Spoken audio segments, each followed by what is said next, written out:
இயற்கையான டேட்ஸ், பாதாம், பிஸ்தா, cash and honey கொண்டு தயாரிக்கப்பட்ட lion date nut bites. The Chennai Silks in Mega Summer Sale. Anna திமுகன்றது ஒரு வித்தியாசமான கட்சி. கொள்கை கோட்பாடு எதுவும் பெருசாக கிடையாது. ஒன்று தான் திமுக. இது திமுக ஒரு தீய சக்தின்னு விஜய் சொல்லும்போது கோர் ஓட் பேங்க் அங்கே ஷிஃப்ட் ஆகுது. ஏன்னா இவங்க திமுக விமர்சிக்கவே இல்லை. இந்த 5 வருஷத்தில் உருப்படியாக அப்போசிஷன் ரோலை எடப்பாடி ப்ளே பண்ணாரா இல்லை அண்ணா திமுக ப்ளே பண்ணிச்சா? எவ்வளோ பிரச்சனைகள். இந்த அண்ணா திமுகவுக்கு ஆரம்பத்துலேருந்து உண்மையாலுமே ஒரு கொள்கை கிடையாது. அது அப்படியே புரட்சித் தலைவர் வெளியே வந்தார், அண்ணாவை முன்னாடி சேர்த்துக்கிட்டாரு, அந்த கட்சி அப்படியே கொண்டு வந்தார். அவர்கிட்ட ஒரு இடம் என்ன கொள்கைன்னா அண்ணாயிசு தான் என் கொள்கை அப்படின்னு சொல்லி சொன்னார். அந்த கொள்கை பிடிப்புன்னு கிடையாது. சி.வி. சண்முகம், வேலுமணி குழுவினர் இறுதியில் தகுதி நீக்கம் செய்யப்படுவதாக வைத்துக்கொள்வோம். அவர்கள் மீண்டும் தேர்தலில் நிற்கும்படி ஒரு நிலை வரும். நம்பிக்கை வாக்கெடுப்பாக தாவேகாவுக்கும் அதிமுகவிலிருந்து பிரிந்தவர்களுக்கும் இருக்கும் என்பது என்னுடைய. அதிமுக அந்த கட்சி உருவானதும் சரி வளர்ந்ததும் சரி ஒரு நாயக பிம்பத்தினுடைய அடிப்படையில் தான் வந்து அந்த கட்சி வளர்ந்தது. எம்ஜிஆர், அதற்கு பிறகு ஜெயலலிதா அப்படின்னு சொல்லிட்டு அந்த அளவுக்கு வலிமையான இன்னொரு நாயக பிம்பம் அரசியலில் இடம்பெறவும் அது அதனுடைய ரெலவன்ஸை இழந்துருச்சுன்னு எடுத்துக்கலாம் நீங்கள் சொல்கிறத வச்சு. ஆமாங்க, உண்மைங்க. இன்னொன்று ஜெயலலினி, நீங்கள் பார்த்தீங்கன்னா அண்ணா திமுகன்றது ஒரு வித்தியாசமான கட்சி. கொள்கை கோட்பாடு எதுவும் பெருசாக கிடையாது. ஒன்று தான் திமுக எதிர்ப்பு. கண்மூடித்தனமான குருட்டுத்தனமான திமுக எதிர்ப்பு. சூரியன் கிழக்கில் உதிச்சு மேற்கில் மாறான், மேற்கில் உதிச்சு கிழக்கில் மாறுதுன்னு சொல்லணும். அப்படி சொல்லணும். அது ஒன்று தான் சொல்லலை அந்த லெவலுக்கு. இன்றைக்கி அதுக்கு ஒருத்தர் வந்துட்டார். திமுக தீய சக்தின்னு அண்ணா திமுககாரன் சொல்கிறத நிறுத்திட்டான். இன்ஃபேக்ட் இது ஒரிஜினலி எம்ஜிஆர் சொன்னது கருணாநிதியை பார்த்து. கருணாநிதி ஒரு தீய சக்தி. அது ஒரு கட்டத்தில் என்ன ஆச்சு, தனி மனிதரை எதுக்கு நீங்கள் தாக்குறீங்கன்னு எம்ஜிஆர் திமுக ஒரு தீய சக்தின்னு சொல்ல ஆரம்பித்தார். ஜெயலலிதாவோட ஆரம்பகால அரசியலில் பார்த்தீங்கன்னா கருணாநிதி ஒரு தீய சக்தி, திமுக ஒரு தீய சக்தின்னு சொல்லிட்டு இருந்தவங்க 2000க்கு பிறகு அவங்களும் அந்த இதுலேருந்து மாறுறாங்க. இன்றைக்கி அதை கையில் எடுக்கிறார். திமுக ஒரு தீய சக்தின்னு விஜய் சொல்லும்போது கோர் ஓட் பேங்க் அங்கே ஷிஃப்ட் ஆகுது. ஏன்னா இவங்க திமுக விமர்சிக்கவே இல்லை. இந்த 5 வருஷத்தில் உருப்படியாக அப்போசிஷன் ரோலை எடப்பாடி ப்ளே பண்ணாரா இல்லை அண்ணா திமுக ப்ளே பண்ணிச்சா? எவ்வளோ பிரச்சனைகள். அதே 2016-21 குறிப்பாக கலைஞர் மரணத்துக்கு பிறகு 18-21 ஸ்டாலின் தினம் பிரச்சனை. கொரோனா காலத்தில் விட்டு வெளியில் வரக்கூடாதுன்னா வீட்டு வாசலில் கொடி பூச்சி நிற்பார். உங்களுக்கு தெரியும், மது விலக்கு வேணுன்ட்டு. கொரோனா காலத்தில் யாரும் எங்கேயுமே லைசன்ஸ் வாங்காமல் பர்மிட் வாங்க போகக்கூடாதுன்னா அந்த பெனிக்ஸ் ஜெயராஜ் டெத்தில் கனிமொழியும் உதயநிதியும் பர்மிட் இல்லாமல் கார் ஓட்டின்னு போனாங்கன்னு அது ஒரு கேஸ் அவங்க மேலே. கட்சி இயங்கிக்கிட்டே இருந்தது, தெருவில் நின்றுது கட்சி. கொரோனா காலத்தில் மக்களோட மக்களாக நின்று கட்சி அது. எவ்வளோ போராட்டம், எவ்வளோ பிரச்சனை, தினம் பிரச்சனை. ஆனால் இந்த 5 வருஷத்தில் எடப்பாடி என்ன பண்ணார்? எவ்வளோ பிரச்சனைகள் இருந்தது. கிட்னி திருட்டு இருந்தது, மதுரை கார்ப்பரேஷன் ஊழல் இருந்தது, டிஎன்பிசி கொலாப்ஸ் 2 தடவை நடந்தது, எத்தனை லாக்அப் டெத்து, எத்தனை கஸ்டோடியல் வயலன்ஸு. என்ன பண்ணார் அவர்? ஒன்றுமே பண்ணலையே. ஸ்ட்ரைட்டாக பிரச்சாரத்துக்கு போயிட்டார் 1 வருஷத்துக்கு மேலே. அது விஜய் இன்சிடெண்ட்டுக்கு பிறகு அது நின்றுச்சு. அப்போ அவங்களோட அதிமுக 54 ஆண்டுகால கட்சியோட யூஎஸ்பி ஆன்டி டிஎம்கே. அதை இன்றைக்கி ஒருத்தர் எடுத்துட்டார்.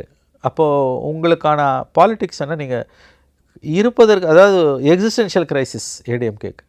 உங்கள் அரசியலுக்கான தேவை இன்றைக்கி என்ன இருக்குது? ஏன் தமிழ்நாட்டு மக்கள் அதிமுக ஓட்டு போடணும்? அது திமுக எதிர்ப்பில் உறுதியாக இருந்த வரைக்கும் தமிழ்நாட்டு மக்கள் அதிமுக ஓட்டு போட்டாங்க. பெரும்பாலானவங்க தேர்தல் மாற்றி ஓட்டு போட்டாங்க. எப்பயுமே ஒரு கட்சியோட வாக்காளர்களால் அந்த கட்சி ஜெயிக்காது. கோர் ஓட் பேங்கால் பப்ளிக் ஸ்விங் பண்ணுவாங்க. இந்த எலெக்ஷனில் திமுகவா, சரி 5 வருஷம் பொறுத்து ஒரு சேஞ்ச் அதிமுக போடலாம், சரி அதிமுக போட்டோமா 1 வருஷம் திமுக போடலாம். ஆக்சுவலாக எனக்கு தெரிஞ்சு அதாங்க நல்ல பாலிட்டிக்ஸ். 5 இயர்ஸ்க்கு ஒரு கவர்மெண்ட் சேஞ்ச் ஆச்சுன்னா நல்லாயிருக்கும். இன்றைக்கி அதிமுகவோட இந்த மோசமான நிலைமைக்கு காரணம் 2016 ஜெயிச்சது. தொடர் 2 வெற்றி கட்சி இன்றைக்கி இங்கே கொண்டு விட்டுருச்சு. கொள்கை கோட்பாடு எதுவும் கிடையாது. ஏங்க அதிமுகவை உடைக்க முடிகிற தாவேகாவால் ஏன் திமுகவை நெருங்க முடியல? 2 பேரும் எதிர்கட்சி. திமுகவை தொடக்கூட முடியலையா? அதிமுகலேருந்து வழியை போய் 25 பேர் சப்போர்ட் பண்ணுறானுங்க. தேர்தல் முடிஞ்ச 4 நாள் இல்லைங்க, 4 நாள் உன்னால் அடுத்த நாளே போக ரெடி ஆகிட்டாங்க. அவர் ஒத்துக்கல, அவர் கொஞ்சம் வெயிட் பண்ணுங்கன்னாரு சிஎம். அதனால் இவங்க வெயிட் பண்ணாங்க. அப்போ நீங்கள் இந்த தேர்தலோட பெரிய சேதாரம் அதிமுக தான். 101 தொகுதியில் 3வது இடம்னா என்னங்க இது? இது எத்தனாவது தோல்வி? ஏங்க 10 வருஷத்தில் தோல்வியை தவிர வேறு எதையுமே நீ பார்க்கல. இது எடப்பாடி மட்டும் காரணன்றதை ஏற்றுக்க முடியாது ஜெயலலிதா. இது ஸ்ட்ரக்சரல் ப்ராப்ளம். எடப்பாடி பொசிஷனில் யார் இருந்தாலும் இதுதான் கூடவோ குறைவோ நடந்திருக்கும். இவங்கெல்லாம் சொல்கிற மாதிரி ஓபிஎஸ், சசிகலா எல்லாம் ஒன்று சேர்ந்துருந்தால் கூட பெருசாக ஒன்றும் இவங்க ஜெயிச்சிருக்க முடியாதுன்னு எனக்கு தோணுது. ஜெயலலிதா மரணத்துக்கு பிறகு நிரந்தரமாக அதில் ஏற்பட்ட சரிவு நாளுக்கு நாள் மோசமாவதே ஒழிய அது மேலெழும்பி வருவதற்கு ரீசரக்ட் ஆகிறதுக்கு புத்துயிருக்கான வாய்ப்பு ஐ திங்க் இப்போ இருக்க சுச்சுவேஷனை வச்சு பார்க்கும்போது இல்லை. அதுக்கு நான் ஒரு உதாரணமாக தான் இதை சொல்கிறேன். To take it in the correct perspective. இதுக்கு நான் ஒரு உதாரணமாக சொல்கிறது தான். நான் வந்து பிரசாந்த் கிஷோர் ராகுல் காந்திக்கு சொன்ன அட்வைஸில் ஆரம்பித்து நெக்ஸ்ட் ஸ்டாலினோட அந்த ஸ்பீச்சுங்க, முக்கியமான ஸ்பீச் அது ஸ்டாலினோட ஸ்பீச். ஆக்சுவலாக அவர் இந்த ரிலவன்ஸ் அதுதான் திமுகவோட பலமே. அந்த கட்சியோட இருத்தல் உயிர்ப்புக்கு காரணமே 76 வருஷத்தில் அவங்க இன்னமும் உயிர் துடிப்போடு இருக்கிறாங்க. எவ்வளவோ தோல்விகளுக்கு மத்தியிலனா மாறி வரும் காலங்களுக்கு ஏற்ப அவங்க தன்னை தகவமைச்சுப்பாங்க. இன்றைக்கி என்ன வாட் இஸ் நவ் அதை பிடிச்சிக்கிறாங்க அவங்க. நேற்றைய அவரோட ஸ்பீச்சில் அவர் வந்து தோல்விக்கு நான் தான் பொறுப்பு அதெல்லாம் சொல்கிறார். அது யூஸ்வல் டைலாக். அது வந்து அப்புறம் தனியாக இணையதெல்லாம் இருக்குது, கருத்து சொல்லுங்கன்றாங்க. கருத்து சொன்னால் அவங்க அப்படியே கேட்டுற போகிறாங்க. அதெல்லாம் ஒன்றும் கிடையாது, எதுவும் மாற போகிறதில்ல. பட் அவர் அந்த ஒரு பாயிண்ட் வந்து அவர் ரெலவெண்ட்டாக புரிஞ்சுக்கிறாரு. That is the importance of social media. At least அவங்களுக்கு அது தெரியுது இல்லை. அது இல்லாமல் அவங்க நிறையா டீம் வச்சுருக்காங்க, 900 டீம் வச்சுருக்காங்க இல்லையா. பென்னு, பென்சிலு, ரப்பரு என்னென்னமோ வச்சுருக்காங்க. அதெல்லாம் வச்சு அவங்க ஃபைன் டியூன் பண்ணுறாங்க, அப்புறம் ஷஃபிள் பண்ணுறாங்க. ஸோ கட்சியை வந்து அவங்களால ஒரு அலைவாக உயிர் துடிப்போடு வச்சுருக்க முடியாது. இந்த தோல்விக்கு பிறகு முதன்முறையாக கட்சி தலைவர் பேசும்பொழுது சோஷியல் மீடியாவை பற்றி அவர் பிரஸ்தாபிக்கிறார்னா அவங்களுக்கு இஷ்யூ புரியுது, பிரச்சனை என்னன்னு புரியுதுன்னா அவங்க ஜெயிச்சிருவாங்க. அவங்களுக்கு வாய்ப்பு இருக்குது, அதுக்கு பிரகாசமாக வாய்ப்பு இருக்குது. பட் இந்த பாயிண்ட்டே வந்து ஏன் ஏடிஎம்கேல வரல? அவங்களுக்கு தான் ஒரு உட்கட்சி பிரச்சனை போயிட்டுருக்கு. இப்போது அவங்க ஸ்டாலினால் மாவட்ட செயலர் கூட்டத்தை கூட்ட முடியுது, எல்லா மாவட்ட செயலர்களும் அங்கே போகிறாங்க. தோல்விக்கு பிறகு மாவட்ட செயலர் கூட்டத்தை கூட்ட முடியுது, அங்கே எல்லோரும் போகிறாங்க. எடப்பாடி பழனிசாமியால் அதையே பண்ண முடியல. பாதி பேர் வரமாட்டாங்களே, பாதி பேர் எதுக்கு அவங்க நிரந்தரமாக தங்களுடைய வாக்கு வங்கியை விஜயிடம் இழக்கப் போகிறார்கள். விஜய் மட்டும் கொஞ்சம் புத்திசாலித்தனமாக கொஞ்சம் ப்ராக்டிக்கலாக அவர் இறங்கி வந்து ஸ்ட்ராட்டஜைஸ் பண்ணி ஃபைன் டியூன் பண்ணுறதுன்னு அதெல்லாம் பண்ணார்னா அதிகாரத்தில் இருக்கும்போது அதை பண்ண முடியும். அதை பண்ணார்னா அதிமுக வாக்கு வங்கியை இன்னமும் அவர் கபலீகரம் செய்வார். விஜய் அவருடைய பிரச்சாரங்களில் சொன்ன மாதிரி தமிழ்நாடு அரசியல் களம் இனி திமுக வாசஸ் தாவேகா என்று மாறும். அதுக்கு வாய்ப்புகள் உண்மையிலேயே அதிகம். இந்த தோல்வி திரும்பவும் சொல்லுகிறேன், 5 ஆண்டுகளுக்கு ஒரு முறை வந்து போகிற தோல்வி என்று அதிமுக நண்பர்கள் யாராவது நினைப்பார்களே ஆனால் அவர்கள் பெரும் பிழை செய்கிறார்கள். இதில் வந்து அவங்க பெரிய அளவில் மாற்றம் பண்ணலைன்னா, அதாவது வந்து சர்ஜிக்கல் ரிஃபார்ம்ஸ்னுவாங்க, அது பண்ணலைன்னா அந்த கட்சி வந்து திரும்ப தோற்று போவதையும் தமிழக அரசியலில் ஒரு தன்னுடைய பிரதான இடத்தை முற்றிலுமாக இழந்து ஒரு சிறு குழுவாக அல்லது குறுங்கட்சியாக மாறிப்போவது தவிர்க்க முடியாதது. விஜயோட அரைவல் ஏடிஎம்கேக்கு எக்ஸிஸ்டென்ஷியல் த்ரெட். எடப்பாடி பழனிசாமி வந்து தாவேகா அமைச்சரவையில் தாவேகாவிற்கு ஆதரவு கொடுத்து அமைச்சரவை இடம்பெறதை மறுக்கிறதுக்கு இது ஒரு காரணம்னு எடுத்துக்கலாமா? தாவேகா அமைச்சரவையில் அதிமுக இடம்பெறுதுன்னா அதிமுக விட தாவேகா பெரிய கட்சின்னு ஒத்துக்கிட்டு போகிற மாதிரி தான் ஆகும். Absolutely, you are right 100% right. But அதை நோக்கி கட்சி போகுது. எடப்பாடிக்கு அது தெரியுது. நம்ம போய் தாவேகாவோட இணைஞ்சோன்னா இட்ஸ் அன் இன்ஸ்டிடியூஷன். ஏடிஎம்கேன்றது இன்ஸ்டிடியூஷன். அது உங்களுக்கு வந்து தன்னுடைய ரெலவன்ஸை இழக்கும். ஆனால் போலனாலும் அது இழக்கும். ஏன்னா பிரிஞ்சு போகிறவங்க அங்கே போய் தான் சேருவாங்க. அவங்களுக்கு பவர் வேணும். ஏதாவது ஒரு ரூபத்தில் அவங்கள விஜய் அக்காமடேட் பண்ண வாய்ப்புகள் அதிகம். எடப்பாடி போகாததுக்கு காரணம் விஜயோட தலைமையை ஏற்றுக்கிட்டு போகிறீங்க. ஏன்னா நீங்கள் தலைமையில் இருக்க முடியாது. 108 பெருசா 47 பெருசா? அப்போ அவங்களுக்கு உங்கள் ஸ்பேஸ் அவர் எடுத்துட்டாருங்க. அவர் இந்த 2.5 வருஷத்துலேயே இன்னும் கொஞ்சம் கால்குலேட்டடாக ஒர்க் பண்ணி தான் இன்னும் அள்ளி இருக்கலாம். இப்போ கையில் பவர் வந்துடுச்சுங்க. அதுதான் நான் சொன்னேன். இன்னும் அவர் கொஞ்சம் விஜய் இன்னும் கொஞ்சம் கேர்ஃபுல்லாக, கால்குலேட்டடாக, கான்ஷியஸாக ஸ்ட்ராட்டஜைஸ் பண்ணாருன்னா ஏடிஎம்கே விழுங்கிறதுக்கான வாய்ப்புகள் இருக்குது. ஏடிஎம்கேவும் தன்னை யாராவது வந்து விழுங்கட்டும்னு விரும்புது. நீங்கள் சொன்ன மாதிரி அது நாயகர்களால் வழிநடத்தப்பட்ட கட்சி. 15 வருடம் எம்ஜிஆருங்க, அதன் பிறகு 29 ஆண்டுகள் ஜெயலலிதா, 44 இயர்ஸ் அதிலேயே போயிடுச்சு. அதுக்கு பிறகு எடப்பாடி பீரியடில் அது கீழே தான் போயிருக்குது. இன்றைக்கி விஜய் மாதிரியான ஒரு ஆளுமை வரும்போது அத்தகைய ஆளுமை அவங்களுக்கு தேவைப்படுது.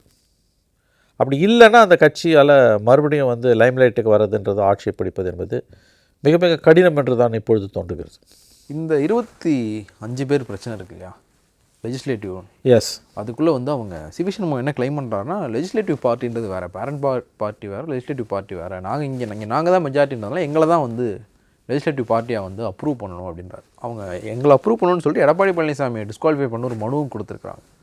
இது வரைக்கும் வந்து ஒரு குரூப் இருப்பாங்க, அது வந்து சட்டப்பேரவை கட்சித் தலைவர் யார், விப் யாருன்றதை வந்து டிசைட் பண்ணதுக்கப்புறம் இந்த பிரச்சனைகள் நடக்கும். இங்கே விப் யாருன்றதை டிசைட் பண்ணல, யாருன்னு அப்ரூவ் பண்ணவே இல்லைங்கும் போது யாருடைய விப்பு வந்து அங்கே எடுத்துக்குவாங்க. நேற்றைக்கு இந்த ஹிந்து ஆங்கில நாளிதழில் இன்றைக்கு 15ஆம் தேதி இல்லையா, 14ஆம் தேதி இந்த ஹிந்து ஆங்கில நாளிதழில் சென்டர் பேஜில் ரைட் சைடில் கே வெங்கடரமணன் கட்டுரை எழுதியிருக்காரு.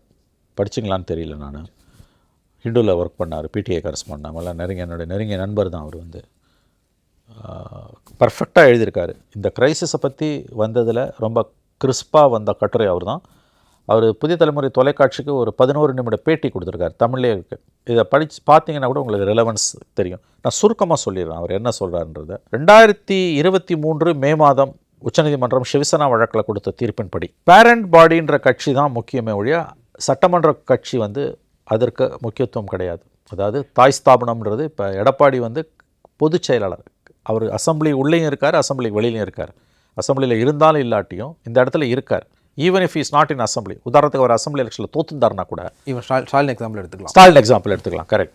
இப்போ பொதுச் செயலாளர் வந்து எடப்பாடி பழனிசாமி, அவரா அல்லது சட்டமன்ற குழு தலைவர் தேர்ந்தெடுத்தாலும் படாவிட்டாலும் யாருக்கு அதிகாரம் அப்படின்னா, இந்த கொறடா கட்சி தலைவர், கொறடா பொருளாளர் நியமிக்கிறதுனா உச்சநீதிமன்றத்தோட லேட்டஸ்ட் ஜட்ஜ்மெண்ட் மே 23 சிவசேனா கேஸில் பேரண்ட் பாடிக்கு தான், தாய் ஸ்தாபனத்துக்கு தான் அதிகாரம் ஜாஸ்தி. அவங்க தான் மெயின். அசம்பிளி குழுவுக்கு வந்து அதுக்கு அதிகாரம் கிடையாது. நம்பர் 1. நம்பர் 2 என்னென்னு கேட்டிங்கன்னா வந்து உங்களுக்கு வந்து இந்த ஸ்பிளிட்டுன்றது வந்து தெளிவாக படுத்தப்பட்டு விட்டது. 3/2 பங்கு இருந்தால் தான் ஸ்பிளிட். இப்போ 47ல் 2 பங்குன்றது 32, வேறஸ் இவங்களுக்கு இருக்கிறது 25. இது அப்பட்டமான இது தகுதி நீக்கம், ஆன்டி டிஃபெக்ஷன் லா படி பார்த்தீங்கன்னா நீங்கள் வந்து இதில் வந்து உங்களுக்கு வந்து இப்போ உடனே நீங்கள் ஒன்று கேட்கலாம். இப்போ இந்த 22 இருக்குல்ல, இந்த 22ல் ஒரு 7 பேர் பிரிஞ்சு வந்து இந்த 25ஓடு சேர்ந்துக்கணும், இது 32 ஆகிடுச்சுன்னா அப்போ மெஜாரிட்டி வந்துடும். கிடையாது. ஸ்பிளிட்டுன்றது ஒன் டைம் அஃபேர், ஒரே நேரத்தில் நடக்கணும். இப்போ நாங்கள் 25 பேர் இருக்கோன்னு இவங்க கொடுத்துட்டாங்க இல்லையா, அதோட முடிஞ்சிச்சு.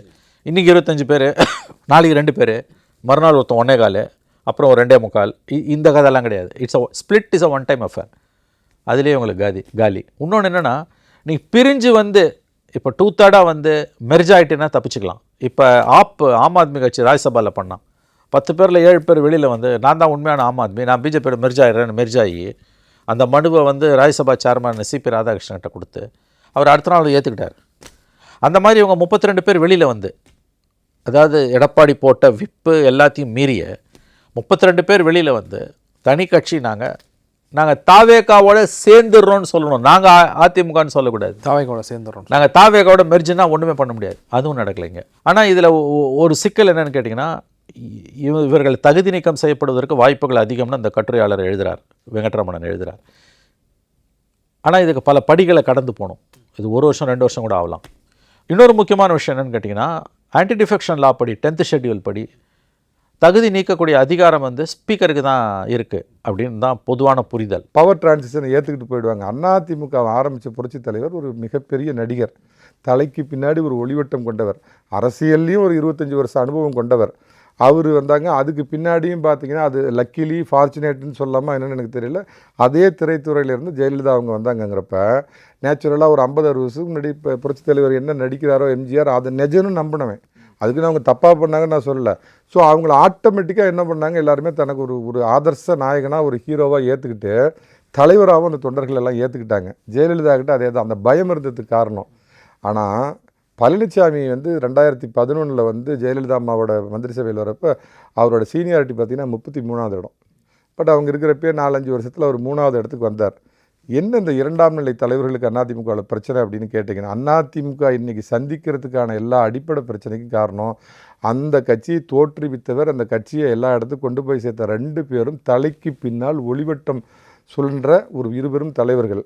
நம்ம பக்கத்தில் உட்காந்துருந்த பழனிசாமி தானே நேற்று வரைக்கும், நான் பன்னீர்செல்வத்தையும் சேர்த்து சொல்கிறேன், நம்ம பக்கம் உட்காந்துருந்த பன்னீர்செல்வம் தானே அப்படின்னு தொண்டர்கள் இரட்டை இலையும் அதுக்கு யார் தலைவராக இருக்கிறாங்களோ அவங்கள ஏற்றுக்க தயாராக இருந்தோம். இந்த 2ஆம் நிலை தலைவர்கள் ஏற்றுக்க மறுக்கிறாங்க. இது முதல் காரணம். 2வது, திமுகவிலையாவது இதை உருட்டுவான் சார், இனமான இதும்பானுங்க, வடக்கு வாழுது தெற்கு இதும்பானுங்க, சமூக நீதி என்னென்னோ உருட்டுவானுங்க.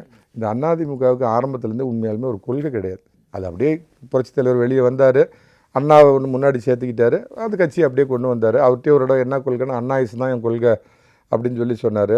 அந்த கொள்கை பிடிப்புன்னு கிடையாது, நான் தவறாக சொல்லலை. திருப்பி நான் ஒரு அதிமுக ஆதரவாளனாக அறியப்பட்டவன். சினிமா மனப்பான்மையில் ஒரு ரசிகர் இதில் பார்த்தீங்க அப்படின்னா புரட்சித் தலைவரை ஃபாலோ பண்ணுவாங்க, அதுக்கப்புறம் அம்மாவை ஃபாலோ பண்ணுவாங்க. ஒரு 5% பேர் என்ன மாதிரி ஆட்கள் திமுகவை எதுக்கிறதுக்கு ஒரே பிளாட்ஃபார்ம் வந்து தமிழ்நாட்டில் அதிமுகன்னு வாக்களித்தவர்கள் ஒரு 5-7% பேர் இருப்பாங்க.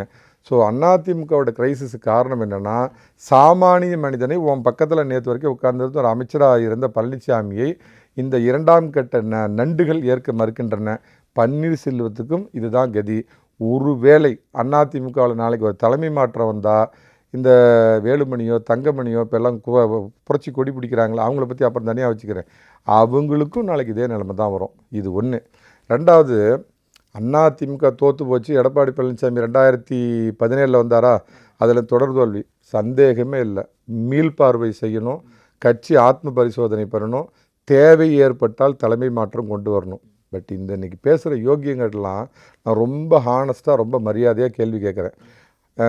அதிமுகவை நீங்கள் காக்கணும், அதிமுக மறுபடியும் வந்து நாங்கள் மீட்டு கொண்டு வரணும், நல்ல இடத்துக்கு கொண்டு வரணும்னு நினச்சிங்கன்னா நீங்கள் தட்டிருக்க வேண்டிய கதவு பொதுக்குழுவை கூட்டுங்க மிஸ்டர் எடப்பாடி பழனிசாமி. பொதுக்குழுவை கூட்டுங்க, பொதுக்குழுவில் விவாதிப்போம், தேவை ஏற்பட்டால் தலைமை மாற்றத்தை கொண்டு வருவோம், இல்லை கூட்டு தலைமை கொண்டு வருவோம், இல்லை கூட்டுக்குழுவை கொண்டு வருவோம்னு பேசியிருக்கலாம். ஆனால் ஒரு பொதுச் செயலாளர் வந்து விஜயோடைய கட்சிக்கு எதிர்த்து வாக்களிங்கன்னு சொன்னதை மீறி முதல்ல போய் விஜய்க்கு ஆதரவாக ஓட்டு போட்டுட்டு, விஜய்க்கு ஆதரவாக ஓட்டு போட்டு விஜய் 2 வருஷத்துக்கு முன்னாடி ஆரம்பித்த கட்சிக்கு போய் நீங்கள் ஆதரவு கொடுத்து அது மூலமாக அதிமுகவை நீங்கள் எப்படி வளர்க்க முடியும்? நான் உங்களை கேட்குறேன், பதில் சொல்லுங்கள். அதாவது இதுக்கு என்ன ஒரு வாதம் சொன்னாங்கன்னா, எடப்பாடி பழனிசாமி வந்து திமுக ஆதரவில் முதலமைச்சராக முயற்சி பண்ணார் அப்படின்னாங்க. விஜய் சார் கேட்டாவே முடை நாற்றம் அடிக்குது, அசிங்கம். இப்போ எடப்பாடி பழனிசாமி தரப்புல இருந்து அதிகாரப்பூர்வமாக வந்து அஃபிஷியலாக வந்திருக்கிறது வந்து அந்த ஸ்டேட்மெண்ட் தான். நேற்று இரவு வந்து அவர் சொல்லியிருக்கக்கூடிய விஷயம். நான் வந்து ஏசிஆர்ஐலேருந்து வந்து என்னமோ எல்லாரையும் வந்து கவனித்த மாதிரியும் அந்த மாதிரிலாம் வந்து மீன் பண்ணி சொல்கிறாங்க. அப்படிலாம் கிடையாது. நான் களமாக நின்று கிட்டத்தட்ட 196 தொகுதிகளுக்கு நேரடியாக நான் போயிட்டு வந்திருக்கேன் அப்படிங்கிறதெல்லாம் அவர் வந்து பதிவு பண்ணியிருக்காரு. நான் எந்த தியாகத்தையும் செய்ய தயாராகவும் இருக்கேன் அப்படின்னு வந்து அவர் நேற்று அந்த அறிக்கையில் கொடுத்துருக்காரு. இன்றைக்கி காலையில் எஸ்பி வேலுமணி வந்து அதுக்கான ஒரு பதிலையும் கொடுத்துருக்காரு. அதில் என்ன சொல்கிறாரு, அதிமுக பொதுச் செயலாளராக நாங்கள் வந்து உங்களை ஏற்கிறதுக்கு தயாராக தான் இருக்கோம், ஆனால் நீங்கள் வந்து என்ன பண்ணணும்னா எல்லாரையும் கூப்பிட்டு வச்சு பேசுங்க, ஏன் வந்து நீக்கிட்டே இருக்கீங்க அப்படிங்கிற கேள்விகளை தொடர்ந்து சிவி சண்முகம், எஸ்பி வேலுமணி போன்றவர்கள் கேட்டுக்கிட்டே இருக்காங்க. நீங்கள் கடைசியாக சொன்ன விஷயம், நேற்று ஆதவர்ஜுனா அவரோட மீட்டிங்கில் பேசும்போது சொல்கிறாரு என்னென்னா, இபிஎஸ்னுடைய மகன் மிதுன் பழனிசாமி தான் வந்து இந்த ஒரு விஷயத்தெல்லாம் வந்து பேச ஆரம்பித்தார் அதிமுக தரப்பில். அதுவும் குறிப்பாக வந்து உதயநிதி ஸ்டாலினுடைய தரப்பிட்ட பேச ஆரம்பித்ததே இவர் தான் அப்படிங்கிற ஒரு பூகமத்தை அவர் கிளப்பி போட்டிருக்கிறாரு. நேற்று வரைக்கும் தாவேக்காவில் ஒரு 2ஆம் நிலை தலைவராக இருந்தவர், இன்றைக்கி அவர் மாண்புமிகு ஆகிட்டார் ஆதவர்ஜுனா. இல்லை, அவர் சொன்ன ஸ்டேட்மெண்ட்டை நம்ம பேசுவோம், டீகோட் பண்ணுவோம். நான் அதை தான் சொல்கிறேன். நீங்கள் ஒரு பொறுப்புள்ள அமைச்சராக இருக்கிறீங்க, சரியான தரவுகள் அந்த மாதிரி ஏதாவது நடந்திருந்தால் இன்றைக்கி உளவுத்துறை உங்கள் கைக்கு கீழே வந்துருச்சு, அதை நீங்கள் வெளியிட்டு பேசுகிறீங்கன்னா அது மேலே நம்பகத்தன்மை இருக்கும். முதல்ல நீங்கள் சொன்னது ஏன்னா பெரிய கேள்வியாக கேட்டிங்க, நான் 1 by 1 வரேன். உதயநிதி வந்து என்ன பண்ணார் அப்படின்னா, விஜயை ஒரு முறை ஆட்சியில் உட்கார வச்சா அடுத்த 15 வருஷத்துக்கு இறக்க முடியாது, ஸோ என்ன விலை கொடுத்தேனும் நிச்சயமாக நாம் வந்து அதை தடுக்கணும். அப்படிங்கிறப்ப திமுகவில் ஒரு தரப்பினர் அதிமுகவை எடப்பாடி பழனிசாமி முதலமைச்சராகி நம்ம வெளியிலேருந்து ஆதரவு கொடுக்கலாம் அப்படின்னு ஒரு பேச்சுவார்த்தை நடத்தப்பட்டது உண்மை. இது இவங்களுக்குள்ளே வந்தப்பயே திமுகவிலேயே அது கடும் எதிர்ப்பு கிளம்பியிருக்குது. இந்த விஷயம் நான் எனக்கு தெரிஞ்ச இன்சைட் இன்ஃபர்மேஷனை சொல்கிறேன். குழந்தைய அவங்க வேண்ட சொன்னாங்களா, அதே குழந்தைய வச்சு நான் வேறு கேள்வி கேட்குறேன், அதுக்கப்புறம் வந்துடுறேன். அப்போ இந்த தகவல் எடப்பாடி பழனிசாமிக்கு வந்த உடனே அவர் என்ன சொன்னார்னா, காலகாலமாக அம்மா தீய சக்தின்னு சொன்னது திருக்குவளை தீய சக்தின்னு சொன்னேன், திமுகவோட போய் நம்ம எப்படிப்பா ஆட்சி அமைக்க முடியும், பொறுங்க நம்ம வேறு ஏதாவது மாற்று வழிகளை பார்க்கலாம். அப்படிங்கிறப்ப முதல்ல இந்த கட்சியை காப்பாற்றும் அம்மாவினுடைய உண்மை விசுவாசிகள், உரிமை போராளிகள், கொள்கை சித்தர்கள் எல்லாம் முதல் சான்ஸ் போயிடுச்சு. அடுத்தது திமுக தரப்புலேருந்தே ஒரு ஆப்ஷன் என்ன சொல்லியிருக்காங்கன்னா, விசிக திருமாவளவனை வந்து முதலமைச்சராகி அதிமுக அமைச்சரவையில் பங்கு பெறலாம், நாங்கள் வெளியிலேருந்து ஆதரவு கொடுக்குறோங்க. இப்போ எடப்பாடி பழனிசாமி திரும்ப அதுக்கு என்ன சொல்லியிருக்காருன்னா, திமுக ஆதரவு கொடுக்கறதுக்கு நாம் போய் அதில் மந்திரியாக இருக்கிறோம் அப்படின்னாவே கட்சி இன்னும் அழிஞ்சு போயிடும். நாம் எப்படி 5 வருஷம் கஷ்டப்பட்டு ஸ்டாலின் ஏற்றமோ, பொறுங்க இது தோல்வி தான், நான் வந்து தோல்வியை மறைக்கல, இது பண்ணலை, விஜய்ங்கிற ஒரு பெரிய சுனாமி வந்து அடிச்சுட்டு போயிடுச்சு, இந்த 5 வருஷம் நாம் வந்து விஜய் ஏற்று போராடுவோம், நிச்சயமாக நம்ம களம் கிடைக்கணும்னு இவங்களுக்கு இந்த பதவி வெறி, பதவி ஆசை, 5 வருஷம் ஏற்கனவே அரிப்பை எடுத்துகிட்டு சும்மா உட்காந்துட்ருக்கிறோமே அப்படிங்கிறதுக்கு. சார், நான் என்னோட நுட்பமான கேள்வி மட்டும் தயவு செஞ்சு புரிஞ்சுங்க. அதிமுகவை காப்பாற்ற வேண்டும். அழிந்து கொண்டிருக்கின்ற அதிமுக நாளுக்கு நாள் இன்றைக்கி அழிஞ்சிட்டு இருக்குது, அதை மறுக்கவே இல்லை. நீங்கள் இன்றைக்கி எதுக்காக குரல் கொடுத்தீங்களோ உங்கள் நோக்கம் உண்மையாக இருக்கும் பட்சத்தில் நீங்கள் என்ன பண்ணியிருக்கணும், முதல்ல பொதுச் செயலாளர் உத்தரவிட்டபடி நீங்கள் போய் விஜய்க்கு எதிராக ஓட்டு போட்டு வந்திருக்கணும். ஓட்டு போட்டு வந்த வெளியில் அடுத்த நிமிஷம் சட்டமன்ற வளாகத்திலேருந்து கூட்டுங்க மிஸ்டர் பழனிசாமி பொதுக்குழுவை விவாதிப்போம் அப்படின்றதா அந்த ஸ்டேட்மெண்ட்டை சிவி சண்முகம் 2வது நாள், அதாவது எப்போ வந்து அந்த ஆதரவு நிலைப்பாடு வேணும் அப்படின்னு அவங்க நினச்சாங்களோ அப்போலேருந்து அதை பேசிட்டு தானே இருக்காங்க. ஒன்று பொதுக்குழு கூட்டுங்க அப்படிங்கிற ஸ்டேட்மெண்ட்டை சிவி சண்முகம் பத்திரிகையாளர்கிட்ட வந்து பேசும்பொழுது அதை சொல்லிக்கிட்டே இருந்தார். எதுக்காக வந்து இந்த கட்சி வந்து தோல்வியை சந்திக்குது, அதை பற்றி விவாதிக்கணும், நீங்கள் கூட்டுங்க அப்படின்னு வந்து சொல்லியிருந்தார். தாவேக்காவுக்கு ஆதரவு நிலைப்பாடு எடுப்பீங்களான்னு பத்திரிகையாளர் கேட்கும்போது பார்ட்டி வில் டேக் ஸ்டாண்ட் அப்படின்னு சொல்லி ஒரு பதிலை சொல்லியிருந்தார்.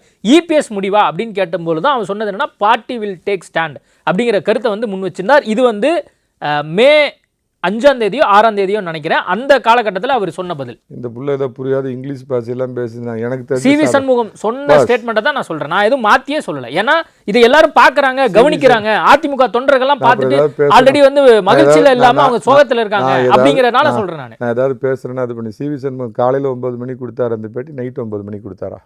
நைட்டு, அதாவது நான் சொல்றது மே 5, 6 நினைக்கிறேன். அதான் பஸ் பார்க்குறவங்களுக்கு புரியும். அதுக்கு அடுத்த நாள் வந்து திரும்ப வந்து ஒரு 4 செய்தியாளர் சந்திப்பு நடத்தப்படுது. 9 மணிக்கு மேலே எங்கள் சின்னம்மா எங்கள் சின்னம்மா அப்படின்னு இருக்கிறாரு. அது கூவுனது உங்களுக்கு ஞாபகம் இருக்குதா?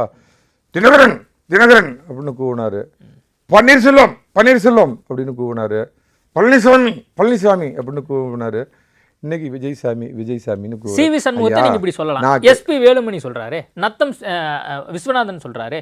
ஐயா நான் அதான் சொல்றேன். நான் என்ன கேட்குறேன்னா, நீங்கள் இன்றைக்கி என்ன குற்றச்சாட்டு அதிமுக பொதுச் செயலாளர் மேலே வைக்கிறீங்க? 2017 தொடர் தோல்வி, 8 தோல்வி எடப்பாடி, 10 தோல்வி பழனிசாமி, நீங்கள் என்ன சொல்கிறதையும் ஒரு அதோட அனுதாபியாக நான் ஏற்கிறேன்.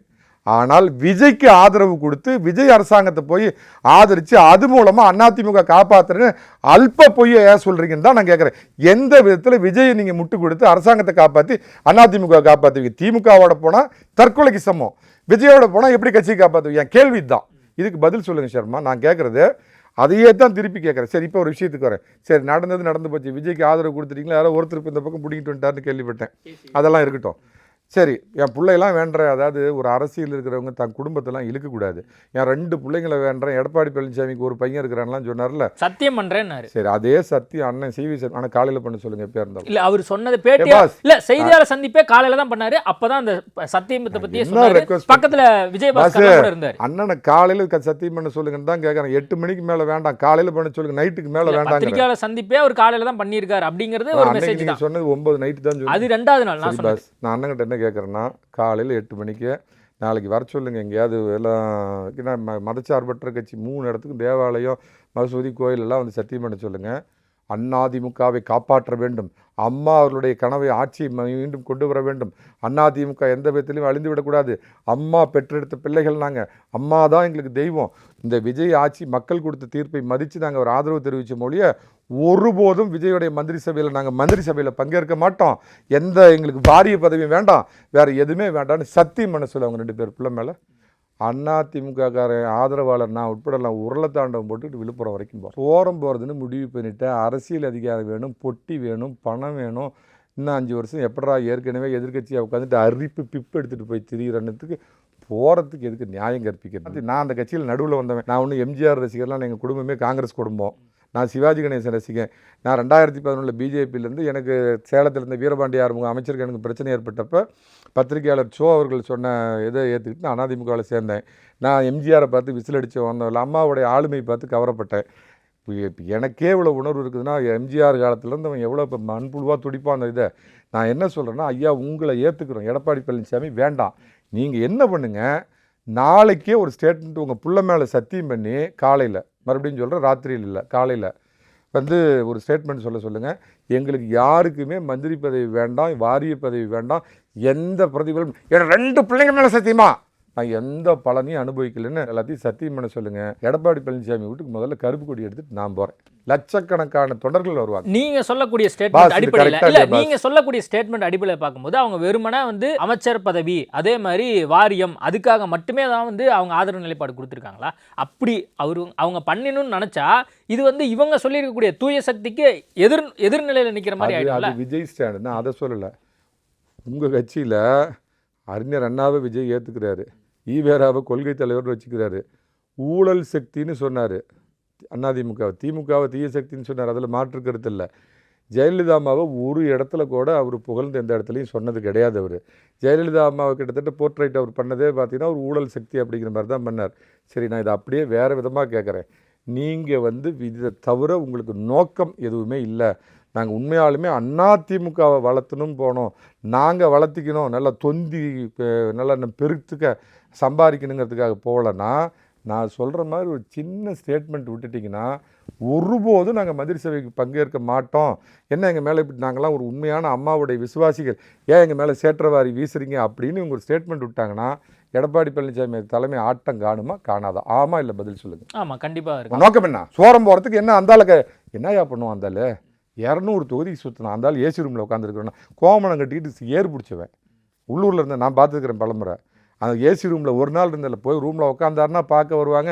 இன்னும் அந்த ஆளுகெல்லாம் முட்டி முழங்காலெல்லாம் போயிடுச்சு. அந்த ஆள் போய் ஏசி ரூமில் உட்காந்துட்டு அரசியல் அப்புறம் ஏன் தொடர்ந்து வந்து அவர் கட்சி தலைவராக இருந்தாலும் அவர் ஏன் தொடர்ந்து நீக்கிட்டே இருக்காரு அப்படிங்கிற ஒரு சங்கடத்தையும் அவங்க சொல்றாங்க. விஜய் கிட்ட நீ போய் பொட்டி வாங்கிக்குவேன், விஜய்க்கு ஓட்டு போடுவேன், ஒரு கட்சியுடைய பொதுச் செயலர் எடுத்த முடிவெல்லாம் இது பண்ணதுக்கு அப்புறம் எடப்பாடி பழனிசாமி நான் ப்ளீஸ்ண்ணா சண்முகண்ணா வந்துருங்கண்ணா என்ன கொஞ்சமாவது நீங்கள் ஒரு ஜெர்னலிஸ்ட்டு, ஒரு கட்சிக்கு எதிரான ஒரு நிலைப்பாடு எடுக்கிற, பொதுச் செயலாளருக்கு எதிரான நிலைப்பாடு எடுக்கிற, 32 வருஷம் ஆண்ட கட்சி, உன் கட்சி தொடங்கி 53 வருஷம் ஆச்சு, ஒரு 5 வருஷம் இன்னும் கூட 5 வருஷம் நம்ம எதிர்கட்சியாக இருக்கணும்னு பொறுக்க முடியாமல் பணம் சம்பாதிக்கணுங்கிறதுக்கு அங்கே சோரம்ப பொண்ணை பார்த்து எடப்பாடி பழனிசாமி கை கூப்பி தயவு செய்து வந்து விடுங்கள். இப்போ அதிமுகவினுடைய நிலை என்னதான் ஆக போகுது சார்? கஷ்டம் சார். அதிமுக மெல்ல மெல்ல அழிந்து கொண்டு இருக்கிறது, அதில் மாற்று கருத்தே இல்லை. சரி, இப்போ இபிஎஸ் தலைமையில் இப்போ வேற நிர்வாகிகள்லாம் வேற மாவட்ட ரீதியாக போட்டிருக்காரு சார். இல்லை, மாவட்ட ரீதியாக போட்டிருக்காரு. அப்போ இபிஎஸ் தலைமையை மற்றவங்களாம் ஏற்றுக்கொள்ள மாட்டாங்களா? இப்போ ஆல்ரெடி இப்போ 25 பேரை என்ன பண்ண போறாங்க அப்படிங்கிற கேள்வி இருக்கு. நானும் ஒத்துக்கிறேன். எடப்பாடி பழனிசாமி வேண்டாம், ஹூ இஸ் நெக்ஸ்ட்? தெரியாத தேவதையை விட தெரிஞ்ச எடப்பாடி பழனிசாமி பரவாயில்லன்னு நான் சொல்கிறேன். 2017 அவர் முதலாக முதலமைச்சர் ஆகிறப்ப பார்த்தீங்கன்னா ஏதோ முனியாண்டி விலாஸ் ஓனர் மாதிரி இருக்கிறாருன்னு சொன்னாங்க. இன்றைக்கி தமிழக மக்கள் மத்தியில் தோற்ற தலைவர் தான், தோல்வியே பரிசாக கொடுத்த தலைவர், அதில் மாற்று கருத்தே இல்லை. அதிமுகனா எடப்பாடி பழனிசாமின்னு அந்த இது அடையாளம் வந்துருச்சு. அதை ஒத்துக்கிறீங்களா இல்லையா? அவர் இன்றைக்கி வேண்டாம், ஹூ இஸ் நெக்ஸ்ட்? சரி, இப்போ நான் என்ன உண்மையாலுமே எதிர்பார்க்குறேன்னா, திரு எடப்பாடி பழனிசாமி எப்பா என்ன தமிழ்நாட்டிலேயே அதிக வாக்கு வித்தியாசத்தில் என்ன மக்கள் தேர்ந்தெடுத்துருக்குறாங்க, பொதுச் செயலர் மேல் நீங்கள் யார் வேணாலும் இருந்துக்குப்பா, நான் எடப்பாடியோட சட்டமன்ற உறுப்பினராக இருக்கிறேன், கட்சியை நீங்கள் பார்த்து நடத்திங்கப்பான்னு ஒரு வீட்டுக்கு போயிடணும். அடிச்சுக்கிட்டு செத்து போயிடுவானுங்க. யார் ஹூ இஸ் நெக்ஸ்ட்? எல்லாம் நண்டு. நான் திருப்பி இந்த கேள்வியை உங்கள் ஐபிசி மூலமாக கேட்குறேன்.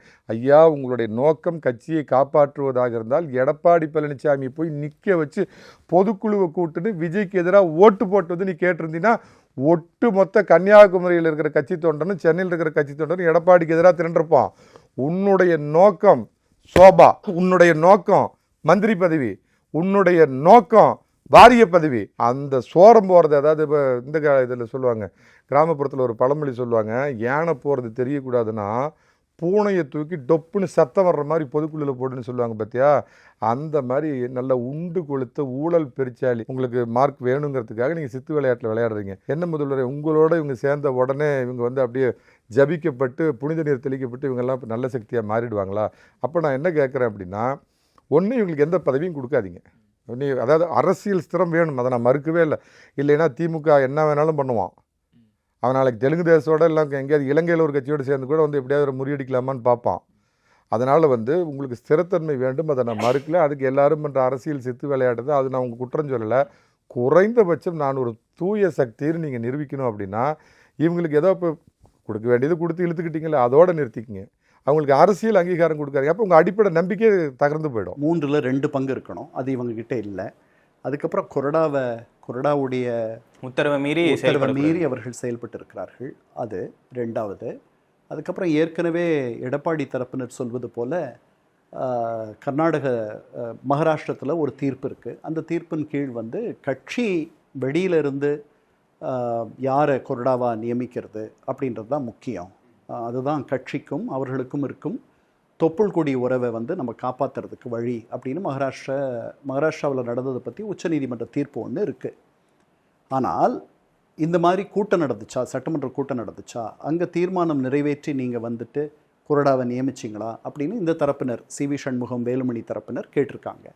இன்னைக்கு நான் செய்திகளில் பார்த்தேன், அவர்கள் வந்து எடப்பாடி குழுவினரை தகுதி நீக்கம் செய்ய அவர்கள் ஒரு மனுவை கொடுத்துருக்காங்க, ஒரு விண்ணப்பத்தை தந்திருப்பதாக நான் பார்க்குறேன். அதனால் இது வந்து அவைத்தலைவருக்கு ஒரு மிகப்பெரிய ஒரு பரீட்சை, ஒரு தேர்வு. இந்த தேர்வில் அவர் எப்படி வெற்றி பெறுகிறார் அப்படின்னு பார்க்கணும். இதில் அவைத்தலைவர் வந்து நடுநிலையாக நடந்துக்கணும்னு தான் நான் நினைக்கிறேன். அவர் வந்து நல்ல சட்ட வல்லுநர்கள், அவர்களுக்கு அட்வொகேட் ஜெனரலை இன்றைக்கி நியமிச்சிருக்கார்கள். ஸோ அரசு தலைமை வழக்கறிஞர் அவர் என்ன சொல்கிறார், இந்த மாதிரியான அல்லது அவைத்தலைவர் வந்து யாரெல்லாம் கலந்து பேசணுமோ சட்ட வல்லுநர்களை, அவர்களை கலந்து பேசி ஒரு முடிவெடுத்து ஒரு நல்ல முடிவை தான் அவர் சொல்லணும். இதற்கு முன்னாடி இருந்த முன் உதாரணங்களை கொண்டு அந்த காரணத்தினால அவர்களுக்கு வேண்டியவர்களாக இருந்தாலும் அவர்களை அவர் தகுதி நீக்கம் செய்ய தயங்கக்கூடாது. வேண்டாதவர்களாக இருந்தாலும் அவர்கள் சட்ட வரம்பிற்கு உட்பட்டு செயல்பட்டிருந்தார்கள் என்று அவர் நம்பினால், அவருக்கு ஆலோசனை சொல்லப்பட்டால் அவர்களை அவர் தகுதி நீக்கம் செய்யக்கூடாது. இது வந்து கயிற்று மேலே நடக்கிற மாதிரி இந்த வித்தையை அவர்கள் எப்படி செய்ய போகிறார்கள் என்று நாம் பார்க்க போகிறோம். இதில் அவர்கள் நடந்து கொள்வது அவர்களுடைய முதிர்ச்சியை காட்டும். ஆனால் யார் தகுதி நீக்கம் ஆனாலும் சி.வி. சண்முகம், வேலுமணி குழுவினர் இறுதியில் தகுதி நீக்கம் செய்யப்படுவதாக வைத்துக்கொள்வோம். ஒரு சில மாதங்களிலோ அல்லது பல மாதங்களுக்கு பிறகோ அவர்கள் மீண்டும் தேர்தலில் நிற்கும்படி ஒரு நிலை வரும். அவர்களுக்கு தாவேகா ஆதரவோடு, அதுவரை தாவேகா ஒரு நல்லாட்சியை தந்திருப்பதாக மக்கள் எண்ணினால் அவர்கள் மீண்டும் அவைக்கு வரப்போகிறார்கள். அது வந்து உண்மையான நம்பிக்கை வாக்கெடுப்பாக தாவேகாவுக்கும் அதிமுகவிலிருந்து பிரிந்தவர்களுக்கும் இருக்கும் என்பது என்னுடைய எண்ணம். சார், இந்த இடத்துல வந்து சி.வி. சண்முகம், எஸ்.பி. வேலுமணி, இதர மாஜி அமைச்சர்கள் சிலர் வந்து அந்த 25 பேர்களில் வந்து அடங்கியிருக்காங்க. ஸோ அவங்களுக்கு வந்து தாவேகா ஆதரவு கொடுத்தாலோ இல்லை அவங்க ஆதரவை ஏற்றுக்கிட்டு அவங்க அமைச்சரவைக்குள்ளே கொண்டு வந்தாலோ அது தாவேகாவோட மாற்றம் அப்படின்னு சொல்லப்பட்ட அரசியலுக்கு வந்து ஒரு கேள்விக்குரிய உள்ளாக்கக்கூடிய இடத்துக்கு தள்ளாதா சார்? ஏன்னா அவங்க வந்து இப்போ எஸ்.பி. வேலுமணி வேலை வந்து டிவிஎஸ்சியில் ஒரு வழக்கு இருக்குது. ஸோ அந்த வழக்கை இவர் அரசுக்குள்ளே வந்தார்னா எந்த அளவுக்கு அது முறையாக விசாரிக்கப்படும் அப்படிங்கிற ஒரு கேள்வியும் வரும். ஸோ அப்படி இருக்கக்கூடிய இந்த சமயத்தில் அவர்கள் ஆட்சியில் பங்கு வருதோ இல்லை அவர்கள் மீண்டும் தாவேகா அவர்கள் பதவி நீக்கம் செய்யப்பட்டு திரும்பவும் அவங்க தேர்தல் நிற்கும் போது தாவேகா அவர்களுக்கு ஆதரவு கொடுத்தாலோ அது இவர்களுடைய அரசியல் வந்து ஒரு கேள்விக்குழியாக்கக்கூடிய ஒரு இடத்துக்கு தள்ளாதா சார்? கண்டிப்பாக. அதாவது குற்றம் சாட்டப்பட்டவர்கள், அவர்கள் மீது வழக்கு நிலுவையில் இருப்பவர்கள், அவர்களுக்கு தேர்தல் நிற்பதற்கு தடை இல்லைன்னா அவர்கள் நின்று வென்று வரப்போகிறார்கள். அவர்களுடைய ஆதரவை வாங்குவதற்கும் உங்களுக்கு தடை இல்லை. அவர்கள் மீது நடக்கக்கூடிய வழக்குகளை நீங்கள் அந்த வழக்குகளினுடைய போக்கை நீங்கள் திசை திருப்பாமல் இருந்தீர்களானால் அதுவே போகிறோம். நீங்கள் வந்து சட்டம் அதனுடைய கடமையை செய்ய நீங்கள் தொடர்ந்து அனுமதித்தீர்களானால் அது போகிறோம். அது உங்ககிட்ட தான் இருக்குது. அதனால் அவர்களுடைய ஆதரவையும் நீங்கள் பெறலாம். சட்டத்தினுடைய போக்கை நீங்கள் தடைப்படுத்தாமல் இருக்கலாம். இயற்கையான டேட்ஸ், பாதாம், பிஸ்தா, கேஷு அண்ட் ஹனி கொண்டு தயாரிக்கப்பட்ட lion date nut bites. The Chennai Silks in Mega Summer Sale.